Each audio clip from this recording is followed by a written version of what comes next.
نتیجه 0-0 هم نتیجه خوبی نیست برای تیم شهرداری یاسوج. اشتباهی رو انجام میدن در مقابل دروازه. فرصت یکی از بازیکنان نساجی چیکار کرد؟ پشت دروازه داشت خودش گرم میکرد، نذاشت توپ وارد دروازه خالی شهردار یاسوج بشه. ببینید که نظر داور چیه، چه اتفاقی، یعنی چه نتیجه و تصمیمی رو داور مسابقه برای این حرکت در نظر خواهد گرفت. با کمک صحبت میکنه و کارت قرمز به فکرم نجاتی بازیکن شهردار یاسوج که اخراج میشه در این حرکتی که انجام داد.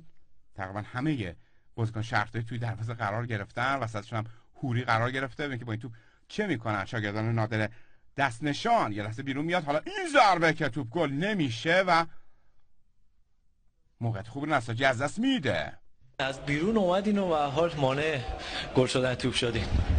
والا این تنها کاری بود که میتونستم برای تیم انجام بدم، دیگه تمام توانم بود. تو اون لحظه فقط همین کار ازم برمی اومد.